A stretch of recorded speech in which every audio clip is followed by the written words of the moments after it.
Hello again from the Footprint Center in downtown Phoenix, along with Charlie Turner-Thorne. I'm Jeff Munn. The Mercury back home after another road trip. In fact, it seems like they've played almost the entire year on the road, and tonight they'll take on the Minnesota Lynx.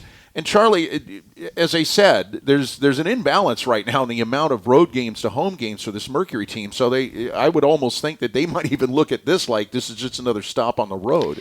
Well, I think, Jeff, that was a lot because of the Suns and, kind of clearing up the space in the arena. But really, this last road trip, 4 games, they went 2-2. The takeaways that I see are when the Mercury play team defense, team offense, they win. Right. And if they can just get consistent with that, they're really their own biggest opponent. Yeah. Right now. And at the same time, I do want to recognize that they have not had their full team yet. Right. And so Coach Nygaard and all of them are really and the team, they're doing the best they can shorthanded. Now, as you look at tonight's game, Minnesota obviously has had a roster turnover. Coach Cheryl Reeve is basically still, I think, it's a work in progress for her team. Tonight, for a Mercury win, what are the keys to getting a win against this Minnesota team? Keys to the game for the Mercury are controlling the boards, out-rebounding the Lynx. The Lynx that's one of their biggest strengths. And then also taking away the Lynx transition game. How do they get transition? They get it off of turnovers or when you take a quick shot. Mm-hmm. So which leads me to the third key for the Mercury, which is patience. Do not settle on offense. When they move the ball and get it side to side, they are so good offensively. I know one of the things that you've noticed is in the last, say, 5-6 games, the Mercury defense as a team has improved. Oh, absolutely. Absolutely. And I would say for the Lynx, the 3 keys would be to sustain their defense. They really, all these teams are talented, Jeff. There's not a team that doesn't have the talent to win, but they have had a tendency to, and I think that's why they aren't closing out games. They're not finishing because they don't have that finishing defense. And then establishing their transition game, getting their turnovers, running out. Their posts are incredible rim runners. And the third is the same as the Mercury. Don't settle on offense. As I watch the Lynx, I feel like they fall into the same trap as the Mercury at times and settle. They had a very high-scoring win on Sunday against Las Vegas that went down to a final possession. You just noticed that Mariah Jefferson is out there tonight. She will play. Sylvia Fowles will not, and the Lynx win the opening tip. And obviously for the Mercury, they're still without Kia Nurse and obviously Brittany Griner and Sophie Cunningham. So off we go from Footprint Center, and right away a traveling violation against Minnesota. Those are the kind of things, especially on an opening possession, an unforced turnover just drives coaches crazy. Well, credit the Mercury defense for denying the pass. Mariah Jefferson thought it was going to be wide open, and it wasn't. So the first possession for the Mercury, and Tina Charles on the right wing goes out top, and a 3 is short by Diamond to Shields. And Diggin Smith is fouled trying to make her way into the lane. Now that's exactly what we talked about, Jeff. Get the ball side to side, inside out pass, wide open 3. Now you allow yourself to get offensive rebounding position. That's a great possession. It is. Kayla McBride picked up the personal. And now the Mercury again with a fresh possession clock, or a reset to 14, I should say. And Diggin Smith. Great step through. Yeah. She saw she had Milic on her, and I mean, Skylar's probably going to take whomever's on her, but she definitely saw the mismatch, and what a great step through. Yeah, and it's, you make a great point. Without Brittany Griner available, Skylar obviously has had to take on more of a scoring responsibility, and she will challenge anybody, especially inside. She's obviously scoring very well, 18 points a game for the Mercury, and been a consistent 3-level scorer for them. Shooting behind on ball screens, getting to the rim, and occasionally finding that space in the mid-range. Jessica Shepard, you saw come in there on the last dead ball. Yeah, Milic's second foul, that's kind of tough to pick up 2 fouls that quickly. And nice to have Jessica Shepard, who had 22 and 19 in the last game, off the bench. Yeah, and that's you make a great point, all off the bench. McBride with a 3 that doesn't go. The putback is good by Demiris Dantas out of Brazil. And the game is tied at 2. There is DeShields And it goes in the corner to Taurasi, who knocks down the 3. Great pin-in screen. Both these teams love the pin-in screens. Battle of the pin-ins. Here's Dantas out top. And that doesn't go, but a good offensive board underneath. The putback is short, and Brianna Turner gets the rebound for Phoenix. Diggins Smith gives it to Charles, backs down her defender. And a little left-hand hook doesn't go. But how about that? Turner tried to keep the ball active. That's what they need. The Mercury need at least 1 to 2 players fighting for some offensive rebounds. Obviously, the Lynx, the last 2 possessions, have gotten offensive rebounds. A drive inside by Aerial Powers, but it's kicked back out to Shepard. Now Dantas back inside to Shepard. Double team, got to get rid of it. And finally, a shot is short, and the rebound to Charles. That's good defense, too. That's a really good possession for the Mercury. Taurasi, a quick 3. That doesn't go. And that's where I think Taurasi could be a little bit more patient. She's not only the best three-point shooter, but the smartest player in the game. And I think she can get that shot in the middle of the shot clock. Jefferson, a pull-up shot from the free throw line, doesn't go. So both teams are settling. Right.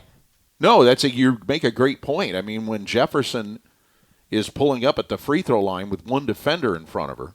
And nobody else has touched the ball. Oh, great roll out of, did you see Diana Yes. Taurasi just froze Shepard, drew 2, got the ball out of her hands. You know, this is elementary to say, Charlie, but there's a court instinct to Diana Taurasi that has never aged over the years. In fact, it's just gotten better with her experience. Absolutely. By far the smartest player on the court in almost every game. Here is Powers. And a 3 from the left angle off the back iron, and Taurasi gets the rebound. Shepard tried to knock it away. And Schuyler doesn't get the drive, and the ball's knocked out of bounds. Killer crossover. Yeah. Just didn't quite finish, but I love the aggressiveness by Skylar Diggins-Smith. You know, you bring up a great point about Taurasi. When you talk about the longevity of Diana Taurasi and how is she able to still be as productive as she is, I think it goes back to what you said, her smarts. She's the smartest player on the court any night, and there's a shot by Diggins-Smith. That's why when coaches get out there with their players, sometimes they can beat them because they're just smarter. They're definitely not better. From my experiences. Except when you get to my age finally, then you can't hang. Great steal, nice little pinch in by Diana Taurasi. Great kick up. And a finish. That is a pretty play. When the Mercury can get some offense off of turnovers, that's when that really helps them. Shea Petty completed that play, and Cheryl Reeves says enough's enough. We'll take a timeout, and we will as well with the Mercury up 7 and 6.5 minutes to go in the first quarter. Back at the Footprint Center, obviously still a lot of attention, Charlie, about Brittany Griner. Not a lot of new information, and it's been really challenging, I'm sure, for Vanessa Nygaard because she's got to prepare her team to play, and she doesn't know when one of her star players is going to be available. Yeah, they just have to proceed without her. Dantas with the 3. I'll tell you what, last game with the Aces, I thought she really hurt them taking all the 3s. I thought the Aces had dared her to shoot, but if she gets going, the Mercury are going to have to get out there and guard her. And that's that denial defense by the Lynx. The Mercury have to just kind of go to the next, right? The pass isn't there, go to the next. Well, and I know we've talked about this in the past, just to close out the subject of Griner. Whenever she does come back, hopefully, you wonder how quickly it would be before she was ready to play in a game. She's obviously getting a chance to, from what we gather from the news reports, that she is doing some physical activity back in Moscow, but... Yeah, I mean, I think they just have to plan on not having her, Jeff. Yeah. I love Mariah Jefferson's defense there, just total hounding, full court defense, and just lost her spacing. But it's just sad. 124 days, I think it is in counting right now, and hopefully she'll at least get a phone call soon with her wife. As Taurasi misses the 3, and the Lynx get into transition, still trailing by 4. Nice pass, and the finish. And really big breakdown on transition defense there. But that's a quick shot. Quick shot. You got to be able to get back off of that, Jeff. Kayla McBride converting there at the offensive end. Here is Diggins Smith to Turner, and a whistle away from the ball, and we're going the other direction. I think illegal defense, actually. That's right, yes. Which is really a rule I have to study better because obviously we don't have it in the college game. And I'm looking at studying the floor, and I'm not seeing it, so I don't always understand it. But Mercury benefit today from that. Yeah, call. because they get the free throw and the ball. Yeah, I understand the intent is to free up the lane and try to keep especially the post defenders from just camping out.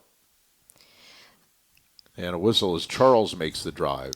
Yeah, a little hand check there by Shepard, and I think that's why Charles has really been having big games lately, as the Mercury coaching staff have found very good ways to isolate her. Over the top, fake a pass to make a pass. Yeah. Dinah Taurasi, just, when you're a bigger guard, you're used to being able to pass over the top. So I think it was a great deflection by McBride.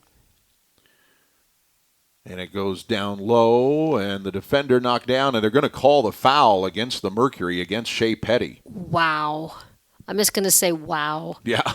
I think we'll have hopefully a replay here, but yeah, she gave space. If you give space to Turn and that offensive player goes into you, that is an offensive foul. Yeah, and that's a tough call. It'll all balance out in the end. It probably will. But still, that's a tough call.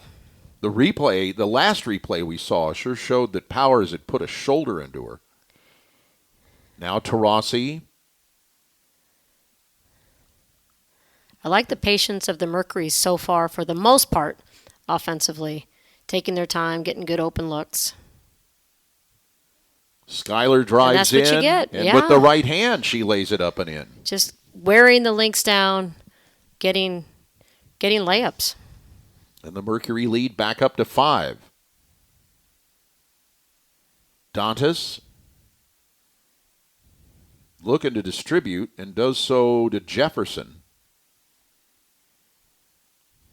And a shot in the lane, no, but a whistle and a foul. Shepard will go to the free throw line. Shepard is masterful at that just back-end dribble, taking your space. She's big, she's strong, and then just being able to kind of draw the foul. I mean, I didn't think that was too much of a foul, but Turner lost her spacing. And so that's definitely something the officials can call.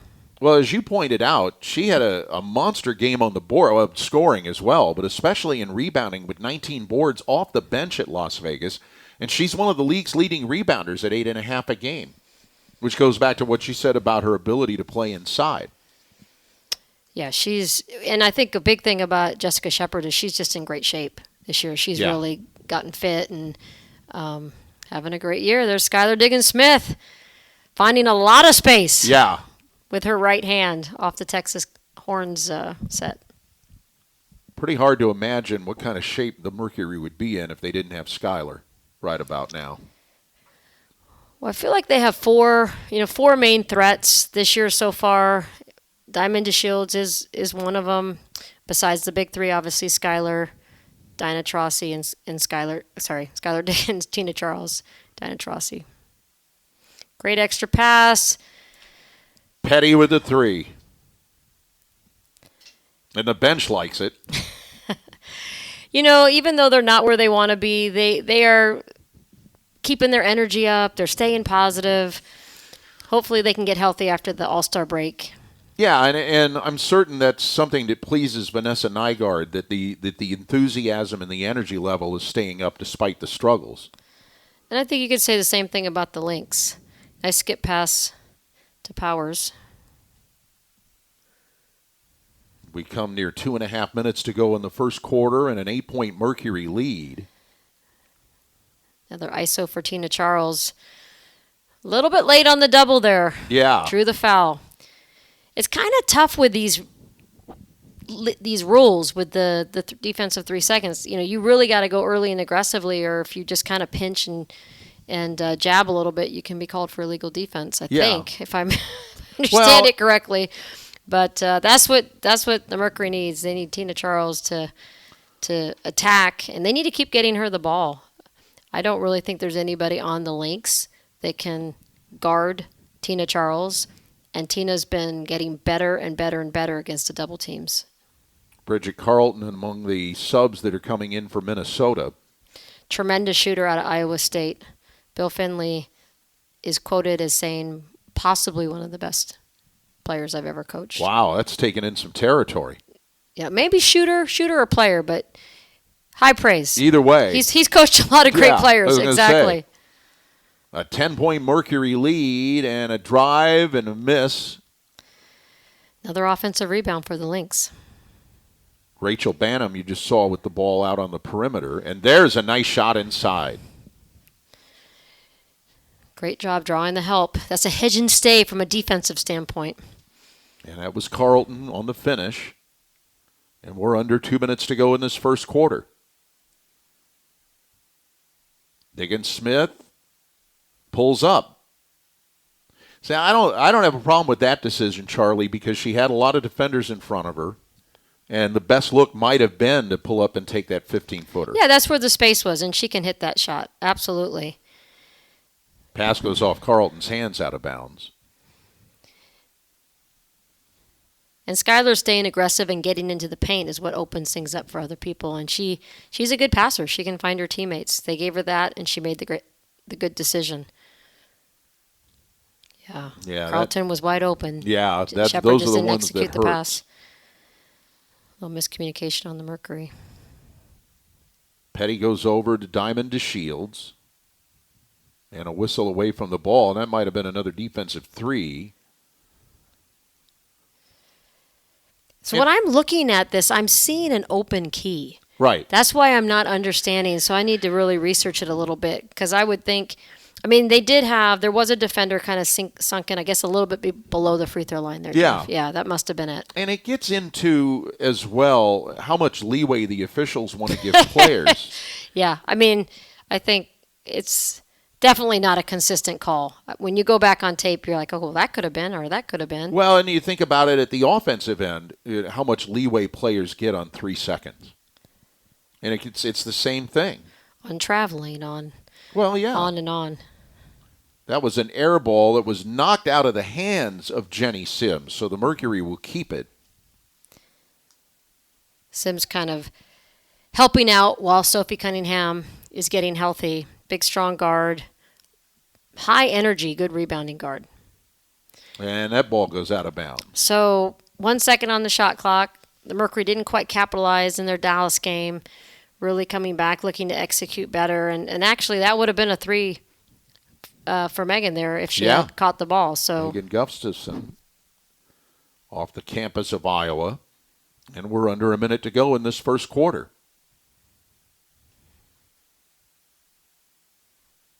Carlton goes to Banham, who might have rushed that one a little bit. But the rebound tipped back out, and Banham will try it again. And that doesn't go. Wow, they got to get out on her. That could be some serious facials down the stretch. She is a tremendous shooter. So the Mercury with 30 seconds to go, and it goes into Turner, to Gustafson, back to Sims, who knocks down the shot. Great ball movement by the Mercury. And the shot clock done for this quarter. Banham will try it again. No. And the rebound to Gustafson. So 10 seconds to go. A little surprising to see her launch a shot with that much time left. Yeah, I'm pretty sure future Olympic coach Cheryl Reeve isn't happy on that shot. That shot doesn't go, and the quarter will come to an end. But the Mercury very much in command through the first 10 minutes. They lead it by 11 as we're through one quarter in Phoenix. Jeff Munn, Charlie Turner-Thorne at Footprint Center. We're through one quarter, and we look at the numbers from the first quarter. Charlie, obviously you can tell that the Mercury is very much in command. Yeah, that was a great first quarter for the Mercury. And I will say, though, I thought the Minnesota Lynx were getting good shots. I do think moving forward, the Mercury are going to need to tighten up their defense. And those numbers, obviously, points per game in a distribution. Either way, the Mercury by 11, and Charles inside doesn't get the shot, but gets the call. I love the game plan. Just play through Charles. Again, I think the Lynx are playing small ball without Sylvia Fowles, and they really don't have an experienced defender to defend Tina Charles. Charles, among everything else, as she misses the first free throw, I was going to say she's been excellent at the line, 84%. For a big, if you get 80% from a big, that's a bonus. Yeah, she's been a tremendous free throw shooter. And we just jinxed them both. her. Yeah, we just jinxed her. So it's our fault. Don't tell anybody. In and out. Good miss. So back comes Minnesota, trailing it by 11. And this season has just been kind of like that for Minnesota. Obviously, as Charlie mentioned, without Sylvia Fowles out there, they're a different club. And there's a whistle. That'll be on Diana Taurasi, I believe. And they've been without Achanwa. Yes. Who will make her debut. I think she's out there right now. As a matter of fact. Yeah, she's just entered into the game, and tremendous player from Notre Dame. Banham with the 3, and that one goes. Well, we said it. Yeah. Shooters got to keep shooting. And you give them too many good looks, they're going to find their rhythm. That was a miscommunication between Sims and DeShields. Pull-up jumper says, is good. Okay, well, I'm just going to come right back at you. She can do that. But it's true. If you can't get out of a shooting slump by not shooting. Banham drops it down underneath on a nice pass and a quick hoop. And it was a great pass, and that was wide open because Megan just needed to stay home. Yeah. On her player. That was late help, which has hurt the Mercury so far this season. Sims loses it, and it is picked up by Minnesota. And a shot short. Alrighty then, that's a little push in the back. Yeah. Got to call that one. I don't know if she was looking at the rim and actually did not see DeShields in front of her, Jeff, because she just completely took her out. Unfortunate turnover by Sims. I mean, the coaching staff just wants her to come in and be a glue player and just get the ball moving, and you don't need her coming in and trying to do too much. Yeah, I'm sure that's what Vanessa Nygaard and her staff have told her. And it's a challenge, too. A player comes in at this point in the season, and you're trying to pick things up in terms of the plays that they run and what their philosophies are. Well, that's why they picked her up, because she was in the entire training camp. Yeah. So she really is familiar with the coaches, with her teammates, with the system. Tina Charles with the 3, and it's back to an 11-point lead 2 minutes into the second quarter. Jefferson. There's that backside pin in. And Dantas off on the 3, and Sims the rebound. Now DeShields drives in and commits the offensive foul. Well, I thought the help was a little bit late, but, that's just kind of, when anytime, sort of advantage, disadvantage. You're going 1-on-2. You got to have a counter move besides a 180, throw it over my head. Yeah. I don't mean to be, DeShields is a great player, but, get the ball to your hands. You drew 2. So Minnesota back in the offensive end, trailing it by 11. Dantas. Banham tried to get open, but goes back inside, and Dantas has the ball knocked away. Well, and it went off her leg, so Phoenix will get it. Skylar Diggins-Smith, great heads-up play, because speaking of drawing, too, the Mercury miscommunicated. DeShields and Tina played the ball. The roller was wide open, and Skylar Diggins-Smith, huge play. Would have been a wide-open layup. Taurasi's got it on the angle right. And a shot from the corner doesn't go, and the rebound taken out of there by Shepard. And I think Cheryl Reeves likes that shot. Jefferson goes into the corner to Shepard. And I believe the whistle came before the shot. Could have been a handshake, or that could have been... Are they going to call illegal defense? They might have. And so, again, the key was open. I just got to get clarification on that, or just not say anything. Okay. Yeah. Because clearly the foul's not on Shepard. McBride's shooting the shot, so we got to Defensive 3-second again. Well, at least they're being consistent. That's all you can ask as a coach and players is you're going to call it on one team, call it on the other team. Yeah, that's a great point. I mean, if it's going to be called that way, call it both ways and call it consistently through the game. I've seen instances over the years where games are called tightly in the first half, a little looser in the second, or maybe the reverse. They're equal to both sides, but they're not consistent, if that makes any sense. There's that spin move, took the space from Turner, Jessica Shepard. You really can't defend that. No. That's just a great individual one-on-one move. And the Mercury lead down to 8, and there's a Minnesota steal. And Bantam finishes at the other end. This is what the Lynx are really good at, is just getting in passing lanes and creating easy offense for themselves. So the Mercury just have to adjust now. They have to, see when the pass isn't, go to the next, go back door, counter the pressure. Diggins Smith gets it to Turner, and that's knocked away. And Bantam doesn't convert the 3. Whew. That's the second inside in and out look she's had this quarter. But it's also it was a quick decision to try to hit the transition 3.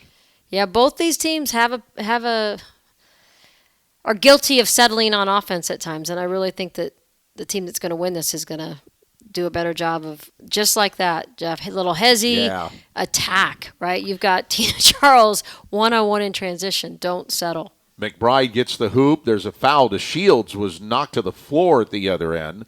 Minnesota's going to call a timeout. We'll see if we get a look at that going to break. But, boy, it was a little physical at the other end. Charlie, the Lynx are getting back in this game because of the large amount of turnovers on the Mercury's part. And, there's turnovers and there's turnovers. So when you have a live turnover that leads to a run out, that's just really, you can't set up your defense. Those are backbreakers. So the Mercury definitely just need to adjust to the Minnesota Lynx, knowing their offense and denying passes. McBride, an 89% free throw shooter, knocks down the free throw there. And now it's a 3-point game. Taurasi at the top.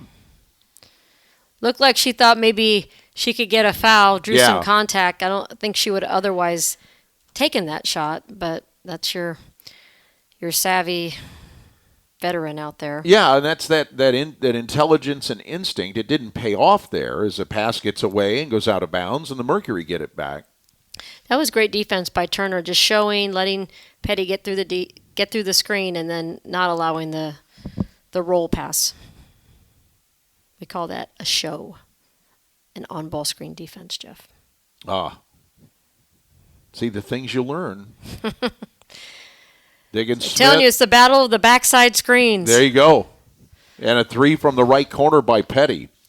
And that's hard to defend. I mean, usually we would get like in a tandem defense and make sure somebody would be outside of that screen and not give up that shot. But so far this game, both teams are getting pinned in.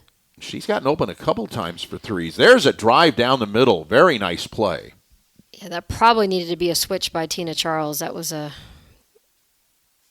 nice little horizontal cut by Mariah Jefferson. And it makes it a 4-point game again. Backing down Dantas into the lane to Turner, and she'll draw the foul. Great job by Tina Charles adjusting. Last time they ISO'd her, she did the 17-foot step back. Not probably the decision anybody wanted. Now she gets back to backing in on the ISO, drawing the double, and dropping the dime. But that's an example of how great a player she is her versatility. She's not just staying down on the low block. She can score from outside. She distributes the ball. Just a tremendous acquisition by General Manager Jim Pittman over the offseason. Turner, not the strongest of free throw shooters, but she got 1 out of 2, so the Mercury will take it. Coming into the game, shooting 59% at the line, and it's back to a 5-point game. I love the way Petty's it's kind of both Petty and Jefferson are kind of working the point guards up the floor. That's the way to my heart, Jeff Munn. Not that anybody cares, but I wouldn't say that. Well, thank you. And a whistle and a foul. And they'll get Charles for the foul. Great fake by Anchawa. Got got Tina Charles to bite. 2 free throws. And again, this key is just so open because of the defensive rules. Yeah. Not being able to play. Well, in college, you'd be head to the rim there. You'd have people, you say, don't ever have an open key. Don't ever have an open key. Well, it's pretty open in the pros. So this is a... And you understand the intent, at least from the league's perspective, that they want to open up the middle and make it a little bit more of a free-flowing game. But at the same time, it is such a departure from the college game. It's a huge adjustment, especially for low-block players. I think they like it. Oh, I'm sure. 3-point game again as we're under 4 minutes to go in this first half. And Diggins Smith got past the defense. Speaking of having space in the key. Nice move by Skylar. And the Mercury again up by 5. Shepard might have rushed that one. I'd love to see a 3-point shooting competition between McBride and Diana Taurasi on who gets it off quicker. They have to have 2 of the quickest releases in the league. Taurasi goes down low to Turner. Now Skylar. Charles bobbled it for a moment. Doesn't get the shot. And Minnesota back into transition. Nice pass. So that's the second time in a row. I mean, again, that's the Lynx strength. Yeah. Getting out and running. I mean, that was great offense. They worked the defense, moved it. The Mercury just have to get back and get matched up. You can't have 2 on the ball and leave. They've done that twice now, giving the Lynx a wide open layup in transition. And Minnesota. Talk. Yeah, exactly. Talk. Gets it back to a 3-point game. Taurasi doesn't get the shot, but it looks like she'll be going to the line. And here again, another veteran player, excellent scorer with a very high percentage at the stripe. The Lynx have made this a ball game again, and we talked about the turnovers. I think the other thing that has impressed me about the way Minnesota is playing, Charlie, is the fact that they're attacking. They're going right to the hoop, transition. They're not, in most cases, settling for a pull-up shot. And there's a lot of points to be scored when you go right at the hoop. Yeah, well, when you're exactly right. Points in the paint are hurting the Mercury and have led to the Lynx run, not only in transition, but just late help, dump down passes that the Mercury need to clean up. Taurasi, as we said, an 89% free throw shooter. You definitely want her getting to the line. Exactly. And she's one that she understands that for as much as she shoots from outside, she knows that she can make teams pay by driving to the hoop and drawing fouls, as she just did. Pass into the corner.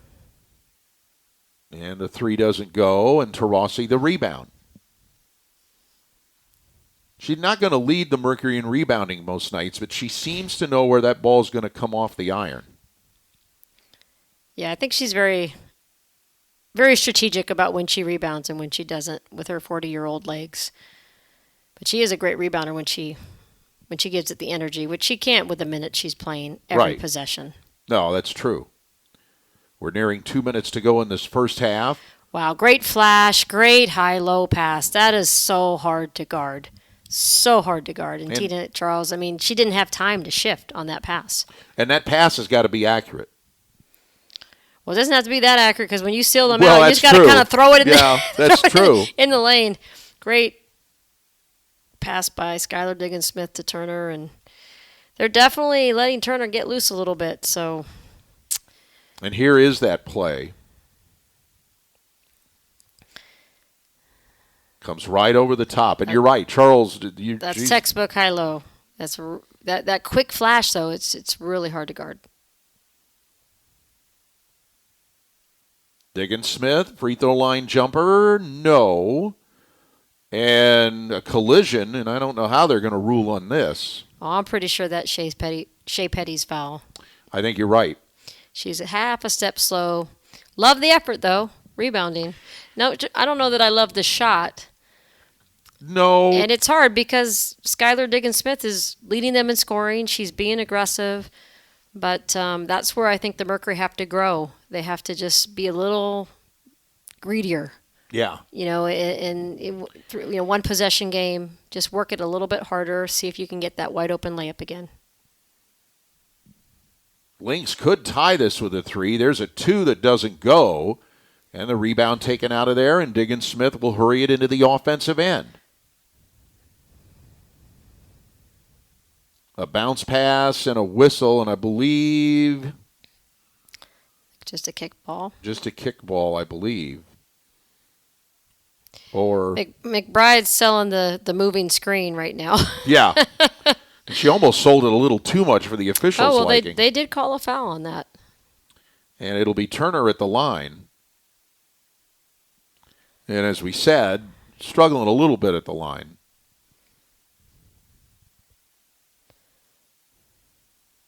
And misses them both. So the Lynx survive that. They're still down 3, and we near a minute to go in this first half. And a nice pass and a finish by McBride. I'll tell you what, these WNBA players, you cannot not be between them and the basket on a two-man game with a dribble at. Those are just basic defensive rules. You got to seal up those cutters because they will make the right read every single time. Yes, they do. A 1-point game and a whistle. It's kind of like when you play Stanford. Yeah. Because this is the same Princeton action that most of the teams in the WNBA run, and they just kind of fake the screen. McBride fakes the screen, cuts out of it. You got to seal them up. Taurasi at the free throw line as Minnesota's over the team foul limit.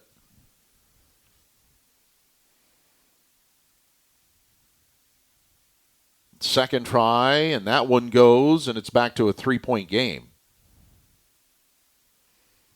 Mercury led this by 11 after one quarter. Jefferson... and a drive inside and a finish by McBride again. So quick action there, baseline drive, backside hammer screen, playing for the 2-for-1, and good execution by the Lynx. About a 7-second difference between the game and possession clock, and Diggins Smith with a running shot inside. Pass the hot sauce, Jeff. Yeah, how about Skylar Diggins Smith. They cannot guard her today. Powers misses the jumper. And it's grabbed by Petty, and there's 6 seconds to go in the half. Taurasi, and she does draw the foul and is going to shoot 3. Wow. Savvy. I think between her and Chris Paul. Yeah. And congratulations to Cheryl Reeves. I alluded to it already, but our next Olympic coach, she is reaming her point guard about that play. Well, you saw her point to her head as if to say, you got to think while you're out there. Yeah, just not a smart play. Let her get the shot off. Distract. Second free throw is short. 0.2 of a second. There's not much the Lynx are going to do if they get their hands on the ball. And indeed, the half comes to an end. And the Mercury get a little gift at the end to stretch it back out to a 4-point lead. Back at the Footprint Center, along with Charlie Turner-Thorne, Jeff Munn, we begin the second half. And in going back to talking about your keys to this game tonight, obviously this game has changed a great deal from the first quarter, Charlie, as Minnesota really cut into that lead. But the Mercury just has to stay with what they had planned, right? Absolutely. That was a good first possession. And really, they haven't settled that much. They just haven't made shots at the normal efficiency that they usually do. And they are giving the Lynx too many points in the paint. Minnesota took advantage of an awful lot of Mercury turnovers in that second quarter. There's a foul as it... That's been an Achilles heel of the Phoenix Mercury all season long, fouling jump shooters. Yeah. Fouling people, kind of like Mariah Jefferson did. Right well, yeah. But just, make people make shots. They're outside the paint. That was, a switch. Turner's there. She's long. But credit Aerial Powers. I'm a real fan of hers. I think I liken her game a little bit to Jewel Lloyd. Yes. Just strong. She can get in, get to the free throw line, get to the rim. Good three-point shooter, really good mid-range. So maybe that's why Turner was worried, but I still say make her make the shot. Had 15 points, did Powers, in the win at Las Vegas on Sunday. And makes the free throw, both free throws, to make it a 2-point game. If you saw the first quarter and didn't see the second, you'd think the Mercury would be on cruise control. Well, that hasn't been the case, and DeShields just flat lost the ball there. Well, and credit Skylar Diggins-Smith going, I'm just going to keep getting my layups, but Lynx make the adjustment. Great pass, and DeShields, just lost the handle. And Minnesota could tie or take the lead here off that Mercury turnover. And a pull-up shot in the lane, and the game is even. And that's Aerial Powers. And that is something. Stay down on her because she can make that shot all game long. So Minnesota, which has not led in this game, gets it even a minute and a half into quarter number 3. DeShields gets the hoop and will go to the line. And it would be helpful. I mean, right now you have Skylar Diggins-Smith scoring, Tina Charles, Diana Taurasi, Diamond DeShields. We need the Mercury need 2 other people. Right. Really, they need 3 of their top scorers going if they're really gonna do what they need to do this game. And Diamond certainly capable of it. And you love to see when Diamond DeShields does not settle because that's really her strength, attacking the rim and getting to the free throw line. 3-point play puts the Mercury back up 3. And a heads-up move there to get rid of the ball, but the shot is short. Taurasi to Charles. And a drive and a shot doesn't go. Tough shot by DeShields. And back comes Minnesota. Just 3 wins on the year. And this is where you got to be careful. I mean, Dantas didn't make that shot, but you take quick shots that really plays into the Lynx game and their transition. Diggins-Smith gets a screen from Turner and gives it back to Bree. Taurasi alone.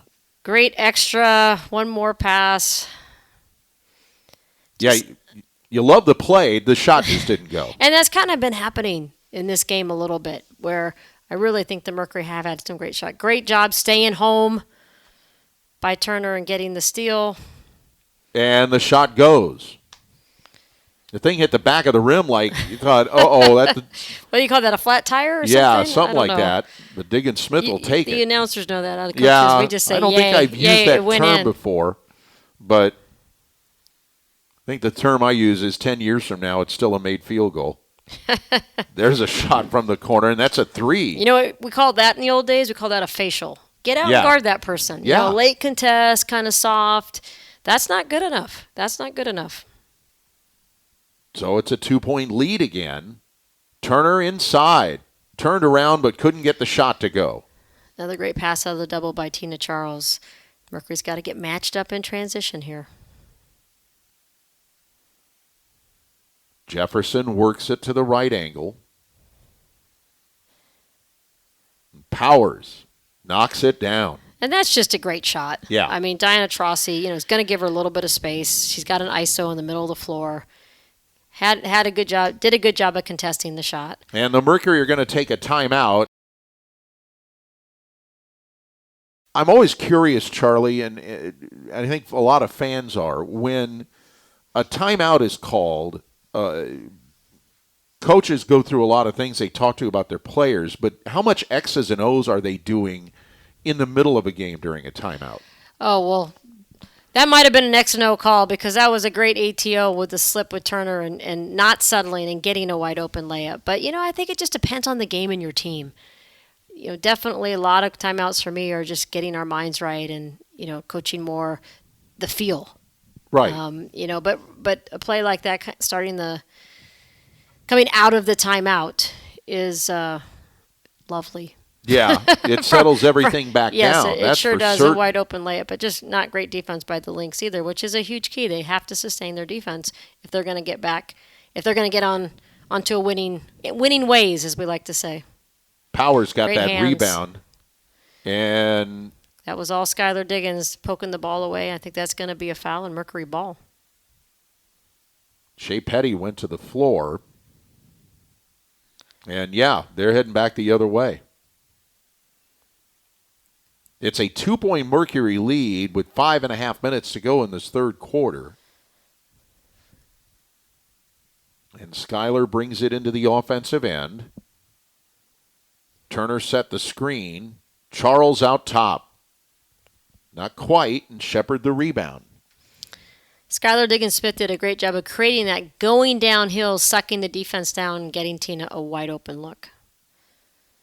And the three is good. You could see that she was thinking about passing the ball inside. Was Milic, yeah. Milic, thank you. And, I'm not sure I wouldn't have wanted Tina Charles to play her that way. She has not hit a lot of threes yet this year.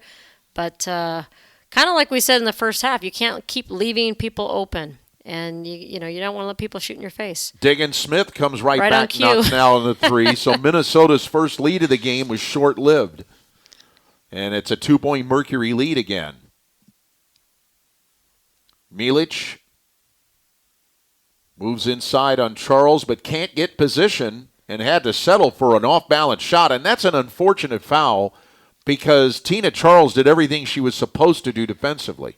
That was really good defense, and then you just don't want to belly up. When you belly up on an offensive player, then you've lost your space, and they will absolutely call that a foul, even though I don't think it was much of a foul. Right. The officials completely bailed Milic out, but just keep your spacing.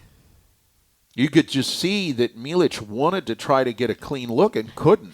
And it was because of the way Charles was positioning herself. You don't want people to just back you in. You've got to chest up to some degree, but you don't want to, when they pick up their dribble, give space. Yeah. Don't let them step through. Don't let them draw the foul. And she hits both free throws. And it gets us even again at 50. Lynx aren't missing their free throws today, Jeff. No, and obviously the better percentage you've got, the better your chances of coming out with a W as Taurasi knocks down a three. In times of crisis, you know where to put the ball. Big-time players make big-time shots. Shepard takes the pass underneath, and the pump fake and the score. That could have been an and one. Yeah, it could have. But, just breakdowns, uncharacteristic breakdowns defensively by the Mercury tonight, with leaving people wide open for uncontested layups. There's a tip and a steal, and Shepard gets it up ahead. Or make that McBride, who takes the pass, gets the layup. She's fouled. She'll go to the line. Speaking of what officials call, that was a little swipe. Skylar Diggins-Smith is pleading her case, but anytime you swipe, you just teach players not to swipe, Jeff, because anytime you swipe, they can call the foul. I can't even tell if she got her, but it doesn't matter. Yeah. The officials can't tell either. It looks like it. Usually they call it. That was just another one of those sideways passes. Yeah. Where, the Lynx have shown all game they're going to be denying. Go back door, go to the next. And another free throw made by Minnesota, and it puts them up by 2.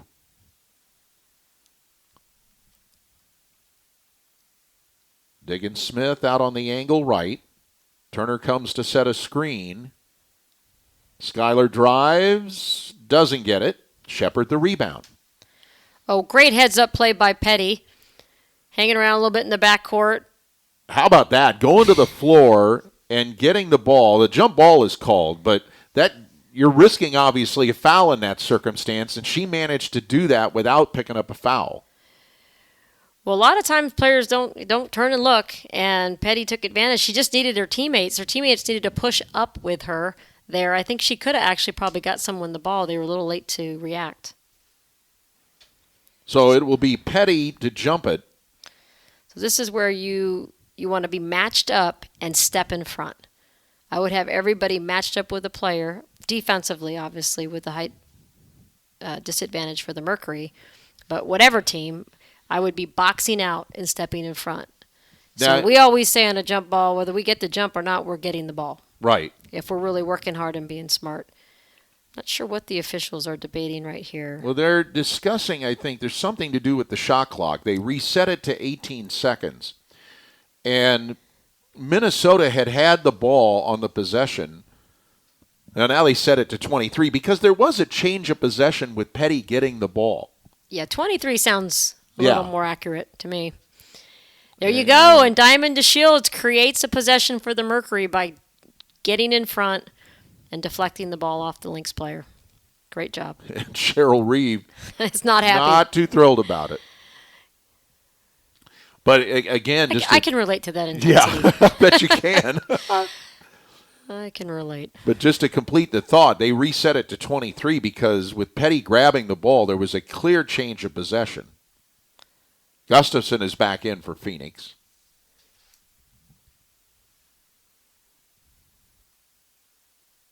Diggins Smith. He goes in the corner and goes out of bounds, and Minnesota will get it back, and that's a frustrating sequence for the Mercury.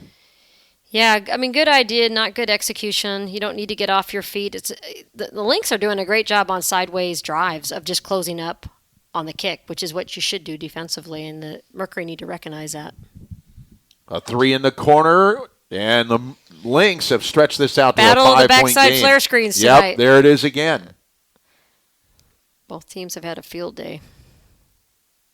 And again, we mentioned it, the Mercury led this game by 11 at the end of the first quarter, and there's another steal. And that's a really frustrating one. I think that's a frustration foul right Yeah, there, I was too. going to say, that looked like a frustration I foul. I guess I don't blame her. I mean, 2 turnovers in a row, and same play.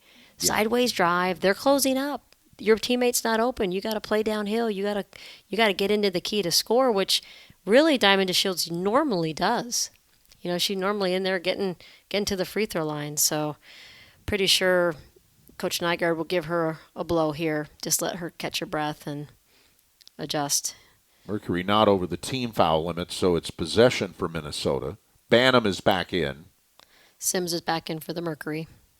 Jefferson scoops it up there with the left hand, doesn't get it, and Gustafson just flat took the rebound away from Shepard. And all the way down at the other end, Diggins Smith draws the foul. Goes back to what we said about you attack the hoop, you're going to get your opportunities to convert at the free throw line. Yeah, great blood drill. I would love to see Skylar Diggins Smith do that more. Hopefully she's okay here. She had a lot of forward momentum going there, which is really dangerous. You coach your players to slow up when they pick up their dribble and go up, not out. And when you go out, not only is it a harder shot, but of course you can fly into cameraman and all sorts of things. Yeah, and that hurts. So, yeah, but Skylar Diggins Smith is tough. She wants her free throws. Yeah, absolutely. And her team needs them. Down 5 with 2:07 to go in the third quarter. And she gets the first. I think she does sense here that her teammates are struggling. You know, they're not really getting anything going. And when this happens, Skylar Diggins Smith just needs to not force things. Be aggressive. Keep being aggressive, but also know that people are going to start keying on her because she's really the only consistent scorer in this game right now. And you notice Taurasi went to the bench, and I'm sure Vanessa Nygaard just wants to give her a couple minutes to catch her breath before getting her back out there for the fourth quarter. Considering how close this game is. Jefferson, as the shot clock was winding down, doesn't get the shot but draws the foul. Okay, you kids watching at home, you guys need to take note. We never, ever, ever, ever, ever, ever foul jump shooters. That they're going to review it, but I am pretty sure that she got it off. Yeah, that it's going to be free throws. I know Skylar Diggins Smith is saying that she fouled her after the shot clock went off, but that's not what I saw. Well, even in that instance, you still don't commit the foul on a jump shooter. Thank you. Yes. Make people make shots. I mean, that's off 1 foot. That's got to be about 30, 32 feet. Very unfortunate. I think Skylar knows it. She's frustrated with herself. She's such an incredible competitor, so intense. And sometimes as a coach, you love that, but you also just have to help them, just have more poise at times and relax. This review shouldn't take long because you just saw the replay that the shot left Jefferson's hands well before the light came on. We talked about the subbing and getting Diana Taurasi a blow. That's been really hard for the Mercury coaching staff so far this season because they have different players available almost every game. Right. And as a former coach, that's just it's hard to get a rotation. It's impossible to get a rotation when you don't have the same players available game in and game out. So I know from talking to Coach Nygaard that she's still struggling with that for obvious reasons. You're also subbing based on matchups too, right? Well, yeah. I mean, I think you absolutely are. I mean, there's certain people that you want on McBride. If you put a guard too small on McBride, she is going to run them into the paint and post the crud out of them. Right. So, yes, you are subbing for matchups. And that's where Sims helps out right now. She's a bigger, stronger guard, and really she can guard the 2 or the 3, or even maybe the 4 like Sophie Cunningham was. So the call was obviously confirmed, and there are free throws coming. But again, there wasn't much debate about it when you saw the replay that Jefferson had let go of the shot well before the shot clock ran out. And this is just going to rub salt in the wound for the Mercury. It's kind of a tale of two halves because I feel like the Lynx were making those mistakes in the first half and the Mercury were really outplaying them. And now so far down the back end of the third quarter, the Mercury are really the ones that need to play smarter basketball. Indeed, and they're down 6. And there's a whistle. That's an easy call. She was holding her. Banham picks up the personal, but that's only the 4th team. So for what it's worth, the Mercury will get the bonus the final minute 34, but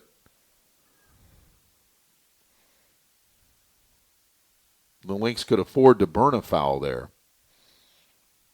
Diggins-Smith left with a little bit of space and knocks down the 3. And I like that call. She's in fuego. Jeff, go to the hot hand. Yeah, absolutely. And especially with Taurasi on the bench. Banham. And she hits the 3, but I think they're going to wave it off. I think so, too. I think they're going to call moving screen on Anchawa. And that probably could have gone either way, but break for the Mercury. And there you see the 3 by Skylar Diggins-Smith. So now the Mercury with a chance to either get close or tie, and they will not get the 3. Petty just didn't quite get her feet set on that shot, but great find by Skylar Diggins-Smith. We come under a minute to go third quarter. Powers gets it back out to Achanwa. Powers in the lane, and it's rebounded by Turner. So the Mercury might go 2 for 1 here. Now, see, I thought Skylar Diggins-Smith had Banham in transition, blood drill, attacker, before Gustafson got down the court. And then once everybody was set, that's when I would like to see the Mercury work the ball. Right. Hot hand or not. Exactly. 15 seconds to go. 3 on the possession. And Banham knocks down the 3 in the left corner. Facial again, Jeff. Yeah. Get out on the shooters. And the Mercury with a chance at the final shot of the quarter. And it does not go as the horn sounds. And Minnesota, an impressive third quarter, and they'll take a 6-point lead into the final 10 minutes of play here at the Footprint Center.